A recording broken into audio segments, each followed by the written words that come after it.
بہرحال یہ خود ساختہ ہے، اس میں اب کوئی دو رائے نہیں ہے. اور اس کی کتاب کا آغاز ہوا، اس کی تھیوری کا آغاز ہوا 2006 میں، جون 24 2008 کو یہ کتاب منظر عام پہ آئی، اینڈ آف دا ڈیز کے نام سے. اس کے اندر اس کی پوری ڈیٹیل موجود ہے. جو کووڈ-19 آپ نے لفظ لیا وہی اس کا کوڈ ورڈ تھا. اس کے اوپر پھر ہالی ووڈ کے اندر 2010 کے اندر ایک موویز 2 بنائی گئیں جو 2011 میں ریلیز ہوئیں. ایکچوئل یہی شہر تھے، یہی ملک تھا، اسی طرح اکانومیکل اٹیک تھے. تو یہ اسکرپٹ تھا جس کو ہو بہو اس عالمی چیمپئن امریکہ نے اس دنیا کے اوپر امبوز کر دیا.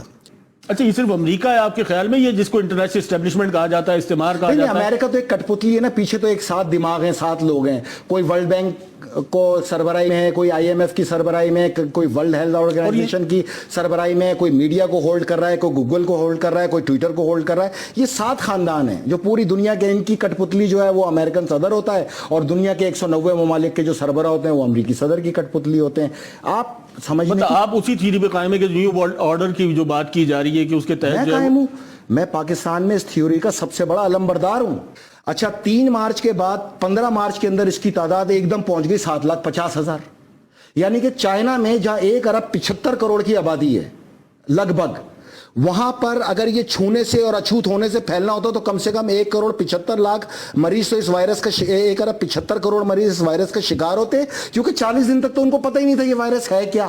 بات یہ ہے کہ 3 مارچ سے اور 15 مارچ میں اس میں 8 لاکھ لوگوں کا اضافہ کیسے ہو گیا اتنی جلدی؟ 80,000 لوگ 3 مہینے میں، اور 10 دن میں 9 لاکھ لوگ ہو گئے. وجہ کیا تھی؟ وجہ یہ تھی کہ ورلڈ بینک نے اعلان کر دیا کہ جس ملک کی بھی معیشت کرونا وائرس سے ٹوٹے گی یا اس کو نقصان ہوگا اس کو ہم بلینز آف ڈالر امداد دیں گے. اس امداد کی وجہ سے 180 ملکوں میں ایک دم پھیل گیا یہ کہ 10 دن میں 8 لاکھ پیشنٹ کیسے ہو گئے. لاکھوں پیشنٹ اس کے شکار ہوئے، بالکل لاکھوں صحیح ہوئے. بالکل صحیح. جب ویکسین نہیں ہے تو صحیح کہاں سے ہو گئے؟ پہنچایا گیا ہے، کہیں پر چمکادڑ میں ڈالا، کہیں پہ مرغی میں ڈالا، کہیں پہ بکرے میں ڈالا. آپ آگے تھیوری آئیں گی، آپ کے سامنے آئیں گی. غلط ہے ہی نہیں ہے. کھانے پینے کی ان جانوروں میں ڈالا گیا جو آپ استعمال کرتے ہیں. کیا اگر چمکادڑ میں جا سکتا ہے تو مرغی میں نہیں جا سکتا؟ جا سکتا ہے، جا سکتا ہوں. تو بھائی اس طرح پھیل رہا ہے. اچھوت نہیں ہے. اچھوت ہوتا تو 1 ارب 75 کروڑ کی آبادی چائنا کی پوری اس کا شکار ہوتی. فیصل، اس خوف سے کیسے نکالا جائے؟ یہ یقیناً جو ہے وہ اتنا مولک مرض نہیں ہے، کیوں جو ہے وہ اس کو اتنا معمہ بنا کے اس وقت پوری دنیا کے اب جو اس کے ریپرکیشنز آئیں گے خاص طور پہ اکانومی پہ، معاشرت پہ، وہ کیا ہوں گے؟ آئیں گے، آ گئے، کھلنے کا انتظار کریں. ہم پاکستان کو یہ تو تقابل کرتے ہیں کہ وہ بند ہو گیا ہم بھی بند ہو جائیں، وہ انہوں نے یہ کیا ہم بھی یہ کر لیں. یار ان کی معیشت کا اپنی معیشت سے آپ تقابل کر کے دیکھو، آپ کا کیا بیڑا غرق ہو جانا ہے. ہمارے ملک کی پہلے ہی صورتحال خراب ہے، ہم دہشت گردی سے نبرد آزما ہیں. عوام اور افواج پاکستان سمیت لاکھ کے قریب ہمارے لوگ شہید ہو چکے. کس چیز کا خوف ہے یار؟ خدا سے کبھی خوف ہے اتنا؟ جو اللہ سے نہ ڈرا وہ پھر کرونا سے ڈرا نا. خوف کس چیز کا ہے بھائی؟ میری ایک بات سنیں، وائرس جاندار کے لیے، بالکل جاندار، ہر جاندار کے لیے. تو یہ ماسک لگاؤ نا گائے اور بکریوں کو بھی، پھر سینیٹائزر لگواؤ ان کو بھی، کوئی ایشو ہے اس کے اندر؟ مرغیوں کو بھی لگاؤ. اگر یہ وائرس خطرناک ہوتا اور ہوا میں ہوتا، ماحول میں ہوتا، فضا میں ہوتا تو یہ سب سے پہلے تو مرغیاں ہی پولٹری فارم میں مر چکی ہوتی. سب سے کمزور تو اس وقت مرغی ہے نا، امیٹیشن گروتھ ہے اس کی. 7 مہینے میں پیدا بننے والی 7 ہفتے میں بن رہی ہے. یہ بکرے، یہ مرغیاں، یہ کتے، یہ کوے، یہ بلکہ اس پہ تو ایک بڑا پیارا شعر ہے، یہ اشارہ ہے آفات ناگہانی کا، پرندوں کا کسی جگہ سے کوچ کر جانا. اگر یہ عذاب الہی ہوتا تو پک اینڈ چوز پہ تھوڑی ہوتا، کمپلیٹ ہوتا. یہ پرندے، یہ جانور سب مر چکے ہوتے. جان کا اس سے کوئی خطرہ نہیں ہے، اس کو آدمی فیس کر کے نکل جاتا ہے. خوف سے کیسے نکلیں گے؟ ہمارے یہاں تو ویسی فیشن کے تحت یہاں پہ نزلہ زکام کھانسی ہر وقت. 26 مریض 60 مریض جو ہیں وہ سندھ کے اندر ریکور ہو گئے، صحت یاب ہو گئے کرونا سے. یہاں تو چیز ہی کچھ اور ہے. 3 دن پہلے کرونا مثبت آتا ہے، 3 دن بعد منفی آ جاتا ہے، 3 دن میں اس کے خاندان والے ویسے ہی مر جاتے ہیں سوچ کے. یہ کیا طریقہ ہے یہاں پر؟ کوئی اتھینٹک نیوز دیں، کوئی پاکستان کا بیڑا غرق کرنے پہ آخر پاکستان کا میڈیا کیوں تلا ہوا ہے؟ پوری دنیا کا دھندا بند کرا کے اپنا دھندا چلا رہے. کمرشل اب بھی چل رہا ہے، کمائیاں اب بھی چل رہی ہیں، ہر آدمی اپنا دھندا بند کرے. میڈیا کا دھندا چل رہا ہے اس کرونا میں، پوری دنیا کا میڈیا اسی کو فالو کر رہا ہے. آپ بھی لاک ڈاؤن کریں، کس نے روکا ہے؟ آپ کیوں کھول کے بیٹھے میں دھندا یہاں پر؟ پوری دنیا کا میڈیا جو ہے وہ کرونا کے علاوہ کچھ نہیں دکھا رہا. بھائی جان آپ اور یہی precautionary measures بھی دکھا رہا ہے. سے مراد آپ کے میڈیا نے تو جس کو نہیں تھا اس کو بھی دکھا دیا, بعد میں 3 دن بعد ڈھٹائی اور بے شرمی سے کہا اس کو منفی آیا ہے, اس کا تو ہو گیا بیڑا غرق. 2 سال تک نہ اس سے کوئی ہاتھ ملائے گا, نہ اس سے رشتہ رکھے گا, یہاں تک کہ اس کی بیوی بھی اس کو چھوڑ کے بھاگ جائے گی. اگر یہ جان لیوا ہوتا تو یہ چرن پرند, یہ کتے, یہ نباتات, یہ جانور, یہ بکرے, یہ گائے, یہ سب مر چکے ہوتے. آج آپ کا ڈالر کس ریٹ پر ہے؟ 67 میرا خیال. اچھا, کتنے کا فرق آیا؟ 13 روپے کا. اگلے 15 دن میں یہ 200 پہ پہنچ جائے گا اور آپ نے بند رکھا. آپ کا قرضہ ہے 150 ارب ڈالر. 150 ارب ڈالر کے اوپر آپ کا قرضہ اضافی چڑھ جائے گا 75 ارب ڈالر. 25 ارب ڈالر آپ کو ورلڈ بینک دے دے گا اس کے اندر امداد, تو 50 ارب ڈالر کا آپ سود سمیت قرضہ لے کے بیٹھ جائیں گے. یہ ہوگا اس کا آخر میں انجام. آپ حفاظتی انتظامات رکھیں, لوگوں کو ریاست پابند کرے حفاظتی انتظامات کی, صفائی کی, اور شفٹوں کے اندر آپ پہیہ کھول دیں. پاکستان کی معیشت کا چلنا اس وقت کی ضرورت ہے. ورلڈ بینک جو ہے وہ کرونا کی مد کے اندر 20 ارب ڈالر, 15 ارب ڈالر, 12 ارب ڈالر دے کے اور 40 ارب ڈالر کو اوپر چڑھا کے اور 100 سال آپ کو اور مقروض کرے گا. یہی بتا رہا ہوں, ڈالر کو امپاور کر رہے اور کچھ نہیں ہے. ختم کر دیا جائے. دنیا میں اس مرض نے, جو کہ جان لیوا بھی نہیں ہے, دنیا کی تمام عبادت گاہوں پہ تالا ڈال دیا. کتنا پاورفل ہے, اس کو پاورفل بنایا گیا ہے اس میڈیا کے. یہی تو میرا آپ سے بنیادی سوال. خوف کو پھیلا کے آپ کو لاک ڈاؤن پہ لے جا کے, جب آپ کی معیشت کا پہیہ رک گیا تو اب امریکہ کو کوئی فرق نہیں پڑتا کہ آپ کی معیشت چلے نہ چلے. آپ کے قرضوں کا حجم بڑھتا چلا جائے گا. آپ جتنی دیر اس کو معیشت کے پہیے کو روکو گے, آپ کی معیشت پہ بوجھ بڑھتا چلا جائے گا, جو کسی طور بھی نہ پاکستان کے مفاد میں ہے, نہ ہی پاکستانی عوام کے مفاد میں ہے, نہ ہی افواج پاکستان کے مفاد میں. میں آپ کو واضح طور پہ بتا رہا ہوں, یہ یوں پھیلا, یہ یوں سکڑے گا اور آخر میں 2 ملک نشانہ ہوں گے, ایک ایران, ایک پاکستان. لیکن آپ کی تو میں چائنا کا جتنا مال مارکیٹوں میں تھا سب ختم ہو چکا. چائنا نے پروڈکشن کا آغاز کر دیا. 15 دن بعد جب آپ کھولیں گے تو چائنا کا میٹیریل آپ کی دہلیز پہ ہوگا. اس نے اگر 3 مہینے کا لاک ڈاؤن فیس کیا ہے, 3 مہینے میں پوری دنیا نے لاک ڈاؤن فیس کر کے اپنے آپ کو چائنا کے ہم جتنی آ رہا. میں آپ کو کہہ رہا ہوں, آپ تو اتنے, آپ کا میڈیا تو اتنا قابل ہے, 3 دن پہلے مثبت ہوتا ہے, 3 دن بعد منفی ہو جاتا ہے. اب آپ لوگ کی باتوں کو کون سنے گا؟ جو رپورٹ دیں گے وہی سنائیں گے. میڈیا اپنی طرف سے تو کچھ نہیں کہہ سکتا. کیا کون سی رپورٹ ہے بھائی؟ کس کٹ پہ ٹیسٹ کیا تھا؟ حکومتی ترجمان کی طرف کون سی کٹ ہے جو 3 دن پہلے مثبت اور 3 دن بعد منفی کرے؟ بتائیں مجھے آپ. اس میں میڈیا کہاں آ گیا؟ اسی نے تو پھیلایا ہے. آپ آج بند کر دیں, کرونا پاکستان آئے گی وہ میڈیا پھیلا دے گا. آپ اس کو چھوڑیں, یہ بتائیں کہ یہ آپ اپنا دھندا کریں, دوسروں کے دھندوں کو تالا لگوائیں, یہ کام ہے آپ لوگ کا. آپ کے مائنڈ سیٹ کا. چلیں آگے آئیں. نہیں, مائنڈ سیٹ کا مسئلہ, چلیں اس کو چھوڑیں. ایک سوال کا جواب نہیں دیا آپ نے. 3 مہینے میں 80,000 پیشنٹ اور 10 دن میں 8 لاکھ پیشنٹ. نہیں, میں نے اس پہ پہلے کہا کہ اس پہ مختلف آرگومنٹ ہو سکتے ہیں. بتائیں نا, ایک ملک کی معیشت کا کوئی سوچے گا کیا صورتحال ہے؟ یہ مارکیٹیں خالی ہو گئی ہیں, دھڑا دھڑ ایلسیاں کھلیں گی, ہر چیز امپورٹ ہوتی ہے. 95% اس ملک کے اندر امپورٹ ہے, 5% اس ملک کے اندر ایکسپورٹ ہے. ریونیو آپ کا پورٹ سے آتا ہے, پورٹ لاک ڈاؤن ہے, ریونیو آئے گا کہاں سے؟ 5,900 ارب کے آپ پہلے خسارے پہ کھڑے تھے, کھلنے کے بعد آپ کا خسارہ انکاؤنٹیبل ہے. جو ایک ماحول بنایا گیا اس کے تو لاش کے قریب کوئی نہیں جا رہا. وزیر کیسے جائے گا؟ کیوں نہیں جا رہا؟ وہ آپ دیکھیں اس وقت جو صورتحال ہے, مطلب اس کے لیے تو جو مورچریز بنائی جا رہی ہے وہ بھی جو اس لاش کے پاس جانور گھما کے دیکھ لو, اگر جانور مر جائے نا تو سمجھنا آپ بھی مر جاؤ گے.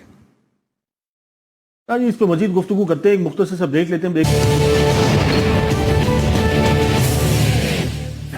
ویلکم بیک ناظرین. ہم ذکر کر رہے تھے کرونا وائرس کی وبا کا, اور جس طریقے سے فیصل رضا صاحب ہمارے ساتھ موجود ہیں, اور انہوں نے بتایا کہ امریکہ جو ہے وہ اس کا بینیفیشری بھی ہے اور وہی اس کا ذمہ دار بھی ہے, اور 15 دن میں جو ہے وہ ان کے مطابق جو ہے یہ تمام تر جو سلسلہ ہے یہ وائنڈ اپ ہونے جا رہا ہے. حالات پریشان کن نہیں, خطرناک کن ہے. یہ جو ڈیلی ویجز طبقہ ہے آپ کے پاس, یہ 3 سے 4 کروڑ کے درمیان ہے. اس کا مسئلہ راشن تو نہیں ہے, اس کا مسئلہ اس کا روم رینٹ ہے, اس کا ہاؤس رینٹ ہے, اس نے گھر میں پیسے بھیجنے ہیں, اس کو ایک کارڈ چاہیے جو گھر والوں سے رابطہ قائم کرے. ہر طرف سوچنا چاہیے. یہاں صرف راشن کو بنیاد بنا دیا جاتا ہے. کھلانے کا وعدہ اللہ ہے, وہ تو پہنچے گا کسی نہ کسی طرح, لیکن جو اس کے دوسرے مسائل ہیں, جو دیگر مریض ہیں, جو دوسرے امراض ہیں, جو دیگر عوام ہے یا جو مر رہا ہے, وہ تنہائی کے اندر اس کو دفنایا جا رہا ہے. ایک عجیب سی صورتحال ہے. مطلب انسان دیکھیں, پوری دنیا اس وقت دعاؤں پہ لگ گئی. بالکل. تمام سربراہ مملکت, تمام غیر مسلم حکمران, اللہ, اس کے رسول اور مولا علی کی اس وقت جو نشانیاں آخرت کی, اس پہ گامزن ہیں, پڑھ رہے ہیں, چل رہے ہیں. اور جو ہم نعوذ باللہ, ہم جو ٹھیکیدار ہیں اللہ کے مذہب حق کے, ہم تالے ڈال کے بیٹھے ہیں. تو کیا ہونا ہے آپ کا فیت ہونا چاہیے. 2 نمبر کرونا ڈال کے گھروں میں گھس گئے سارے سیاستدان, نہ کوئی آ رہا ہے کسی کو دیکھنے کے لیے, نہ انہوں نے کوئی ذمہ داری ادا کرنی ہے. پھر بھی آپ لوگوں نے 2-2 ہزار روپے لے کے اس کو ووٹ دینے. یہ آپ کا حکمرانوں کا مسئلہ ہے, میرا نہیں ہے. جہاں میری ریاست کا نقصان ہوگا میں وہاں آؤں گا, وہاں میں اپنا موقف دوں گا اور اس پہ ثابت قدمی کے ساتھ کھڑا ہو جاؤں گا. مجھے پتا ہے کہ میری ریاست کو صرف اس وائرس سے خطرہ نہیں ہے, ایک جنگ برابر میں تیار کھڑی ہے, ایک اندرونی طور پہ لڑی جا رہی ہے, 3 سرحدیں ہماری غیر محفوظ ہیں. ہمیں آنے والے حالات کو پوری طرح فوکس کرنا ہے. مجھے اگر چائنا کی پروڈکٹس کے اندر $50,000 بھیجنے تو میں 5 لاکھ کا ویسے ہی مقروض ہو گیا ہوں, یہ 12 روپے ڈیویلیو ہونے سے. کیونکہ پہلے میں نے بھیجنے تھے 155 روپے سے, اب بھیجوں گا میں 170 روپے سے. 15 روپے فی ڈالر کا فرق تو مجھ جیسے آدمی پہ پڑ رہا ہے. میں یہ فرق آپ سے وصول کروں گا. کھلتے ہی آپ کو پتا چلے گا کہ 100 روپے کی چیز 200 روپے کی ہو چکی ہے, اور ہونی ہے, اس میں کوئی دو رائے نہیں ہے آپ کے پاس. تیسرا, پاکستان کی معیشت جو کل ریونیو ہے 70% کراچی دیتا ہے, اور کراچی کی بھی یہ پورٹ دیتی ہے. پورٹ ہے لاک, اور پورٹ کے اوپر امپورٹ اور ایکسپورٹ دونوں تقریباً نہ ہونے کے برابر ہیں. اگر یہ جو ریونیو آپ کا کلیکشن یا پورٹ سے ہوتا ہے وہ اگر آپ کا 15-20 دن میں نہیں ہو پایا, اگلے 10 دن بھی اور اس میں نکل گئے, تو میرے بھائی آپ کہاں کھڑے ہو گئے؟ کبھی اس کو کیلکولیٹ کریں. اس وقت آپ کے تمام صحافیوں کو چاہیے کہ وہ اس کو کیلکولیٹ کریں. دوسرا, اگر پورے اقوام عالم خدا اور اس کے رسول کی ویدانیت کی طرف گامزن ہو گئے تو آپ اپنے تعمیری پروگرام کر کے یہ ان لوگ کو بتائیں کہ یہ تو تمہاری کتابوں میں 2008 میں آیا. میرے مولا علی نے تو 1400 سال پہلے کہا تھا کہ یاجوج ماجوج کے گلے میں کیڑا پیدا ہوگا اور وہ چکرا کے وہیں گر کے مریں گے. یہ چیزیں تو ہونی ہیں بھائی. 4.5 کروڑ آبادی ہے کراچی کی, میں مردم شماری پہ لڑ کے مر گیا. آج تک ڈیٹا کلیکشن کرنے کی بات کر رہے ہیں بھائی. آپ اگر ووٹرز کی تعداد نکال لیں تو 2.5 کروڑ ہے, تو آبادی 4.5 کروڑ بنی. 4.5 کروڑ آبادی میں اس وقت میں نے مردم شماری میں اس قوم کو کا آواز اٹھاؤ, کیونکہ 1.5 کروڑ لوگوں کا تمہیں مال دیا جا رہا ہے جو 4.5 کروڑ لوگوں میں تقسیم کیا جا رہا ہے. کراچی میں تو آپ اس کو کسی صورت میرا کنٹرول سوال کر نہیں ہے سکتے. کہ جو جس ملک میں یا جس شہر کی آبادی پہ آج تک کنسنسس نہیں ہو سکا, وہاں سے ڈیٹا کلیکٹ کیسے ہوگا؟ ڈیٹا تو ہے آپ لوگ کے پاس, کس نے کہا نہیں ہے؟ میں کہہ رہا ہوں 2 کروڑ حکومت تو آج تک ڈیٹا کلیکٹ کر رہی ہے, ٹائیگر فورس بنا رہی ہے آپ کے پاس. آپ ہر حلقے کا ووٹر نکال لیں تو 2 کروڑ 75 لاکھ, اور یہ 1.5 کروڑ کل آبادی بتاتے ہیں. پتہ نہیں آسمان سے آئے تھے, پہاڑوں سے آئے تھے, زمین سے آئے تھے, اس وقت ساتھ دیتے نا آپ لوگ میرا. میں یہ مردم شماری رکوا کے دکھاتا آپ کو. میں اکیلا اس مردم شماری پہ, اس جعلی میڈیسن پہ لڑ یار 200 فیکٹریوں کی ہزاروں کی تعداد میں یہاں میڈیسن جعلی نکلی. چیف جسٹس, سابق چیف جسٹس نے اس کا ایگزامن کرایا. میں یہی تو لڑ رہا تھا کہ اگر یہ جعلی ہے تو زہر ہے, کیونکہ اگر وہ گولی جس کو مرض کے لیے میں نے استعمال کی ہے اس کو روک ہی نہیں پائے گی تو میری ڈیتھ متوقع ہو جائے گی. پاکستان میں 80% ڈیتھ کا وجہ تو یہ جعلی میڈیسن ہے. آپ لاک ڈاؤن سے زیادہ ادھر توجہ ان تمام فیکٹریوں سے معیار صحیح کرائیں میڈیسن کا. آپ دبئی کی پیناڈول کھا کے اور پاکستان کی پیناڈول کھا کے فرق چیک کر لیں, آپ کو پتہ چل جائے گا. وائرس کو کہتے ہیں اردو میں وبا. پوری دنیا میں جو وبا ہو اس کو کہتے ہیں عالمگیر وبا. اب اگر چائنا میں بنا اور اٹلی میں پہنچ گیا تو کہیں کرونا وائرس کی کسی شک میں لکھا تھا پاکستان ایگزمپٹڈ؟ آنا ہے نا, پوری دنیا میں پھیلانا ہے نا, پھر ان ملکوں میں لانا ہے جہاں کے لیے بنایا گیا, کھینچ کے واپس جو دنیا کو سینیٹائزر پہ لگا دیا. ہر وقت آپ کا ہاتھ شراب میں ڈوبا ہوا ہے. آپ صابن سے بھی دھو سکتے ہیں بھائی, آپ عام پانی سے بھی دھو سکتے ہیں. یہ کس طرح کی باتیں کی جا رہی ہیں؟ پاکستان ہی تو سب کے گلے میں پھنسا ہوا ہے میرے بھائی اس وقت. آپ کو پتہ ہے اگر یہاں سے یہ عالمی طاقتیں ریورس ہو جائیں ایشیا سے, تو پاکستان کی حاکمیت آپ کو گلف سمیت ساؤتھ ایسٹ ایشیا کے اندر ہر طرف نظر آئے گی. پاکستان بہت بڑی طاقت ہے, اس کی طاقت کو لڑ کے نہیں ختم کیا جا سکتا, اس کی طاقت پہ پیٹ پہ چھرا مار کے ختم کیا جا سکتا ہے. کار ہیں ان تمام آپ تر تھوڑا حالات میں ہلکا کام کھولیں, لوگوں کو کام کی طرف 2-4 گھنٹے جانے دیں. 4 گھنٹے آپ ویسے بھی لوگوں کو چھوڑتے ہیں, جس نے باہر سے کھینچ کے لانا ہوگا 4 گھنٹے میں بھی لے کے آ جائے گا. آیا کوئی؟ میں نے آپ سے کتنا پیار, تعداد تو مسلسل بڑھ رہی ہے, آپ تو کہہ رہے ہیں کہ یہ مزید بڑھے گی, مزید خطرناک ہوگا. آپ فون کر کے پولٹری والوں سے پوچھ لیں تمہارے پاس مرغیاں زندہ ہیں, اگر وہ کہہ دیں نا زندہ ہیں تو آپ کو خوف کھانے کی ضرورت نہیں ہے. آپ اس سے سوال کا جواب جو ہے نا, معیشت کا پہیہ چلنا چاہیے فوری طور پہ, ورنہ ہم اگلے 20-25 سال تک کھڑے ہونے لائق نہیں رہیں گے. کلیئر؟ میں اسی کا تو پوچھ رہا ہوں نا, وہ کیا, وہ فارمولا کیا ہے بھائی؟ آپ ناک لپیٹی ہوئی, آپ منہ لپیٹے میں منہ لپیٹ لیں, بس یہی فارمولا. اچھا, وہ تو کہتے ہیں آنکھ سے بھی چلا جائے گا, کان سے بھی چلا جائے گا. اگر اس طرح جانا ہوتا تو سب سے پہلے یہ جانور مر تو میں نے آپ کو مثال دے گیا. اب یہ جتنے آپ کے یہاں دانشور ہیں ان کو بلا کے پوچھ لیں جانور کیوں نہیں مر. تھوڑا یہاں سے بھی سوچو یار, مطلب اتنا بھی ڈرنے کی ضرورت نہیں. کل کو کوئی عالمی جنگ لگ گئی تو گھر میں بیٹھو گے؟ نہیں, اس لاک ڈاؤن میرے ملک کو کوئی جنگ لگا دے میں گھر میں بیٹھوں گا؟ تو ہم دیکھ رہے ہیں کراچی کی کعبے سڑکوں کا پہ طواف موقف ہو گیا, مسجدوں میں تالے پڑ گئے, دنیا اللہ رسول کو اپنی پارلیمنٹ کے اندر پکار رہی ہے, آپ لوگوں نے لیکن اس کا بڑا ایک دوسرا اسپیکٹ ہے کہ لوگ جو ہے وہ خدا کی طرف دیکھنا بھی شروع ہو گئے بہت بھائی زیادہ. جان مسجدوں کے باہر ساری رات بیٹھ کے لڈو کھیل رہے ہیں, وہاں تو نہیں پھیل رہا, دیوار کے اس طرف مسجد میں پھیل جائے گا, کمال ہو گیا. لیکن کہیں نہ کہیں تو قربت جو ہے وہ اللہ سے کی طرف جو ہے وہ بڑھنا شروع ہو دنیا گئی. نے دیکھ لی آپ کی قربت, آپ کا ایمان سب چیک ہو گیا, ہر ایک کا چیک ہو گیا. یہی چیک کرنا تھا اللہ نے. اور میں آپ کو بتاؤں پوری دنیا میں یہ فتنہ ہے نا, تو بھائی جان یہ طاقت تو پھر دجال کے پاس.